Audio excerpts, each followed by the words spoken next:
Right then, I hope you're all doing well. This week we're going to cover something a little bit different. We're going to do something Japanese and Asian inspired, and I've got quite a few different recipe books out here, and then what I want to do is I want to do some of my favourites, which is noodles.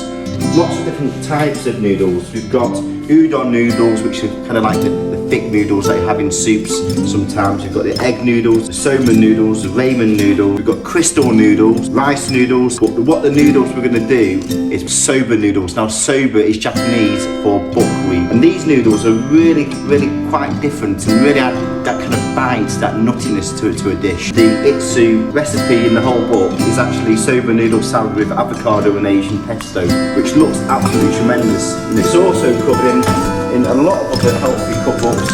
It's covered in the Yo Sushi cookbook, and this also looks really good, but it looks quite different in the How Not to Die cookbook. You've got the buckwheat soba and adami with almond butter sauce, and that's what looks really nice. So the recipe I want to cover is in the simple Ottolenghi cookbook, and it's the first page under the noodles and pasta is actually soba noodles with lime, cardamom and avocado. Very similar to the other recipes, but this is absolutely amazing. The crushed cardamom and the lime and the avocado all go so well together. It's absolutely fragrant. So this is the dish we're going to do. It's the soba noodles with lime, cardamom and avocados. We need between 200 and 250 grams of soba noodles. We need basil, coriander, pistachio nuts. The secret ingredient here is the cardamom pods. We need some green chilies, 2 avocados, a lime, and then to season this and get a bit of nice garnish, it's going to have Nigella seeds, or you could use chili flakes. The actual equipment we need a pan to boil the soba noodles, we need a colander, also pestle and mortar.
And then to finally serve this dish, we transfer this with plenty of the avocado into a serving bowl. It's just a nice little serving of the Nigella seeds. You just kind of just sprinkle some of these over the top, like so. So really hope you enjoy the show, and make sure you subscribe. Lots of really healthy dishes. This is a vegan dish, doesn't use any oil. And here we have the Soba noodles with lime, avocado and cardamom. Enjoy.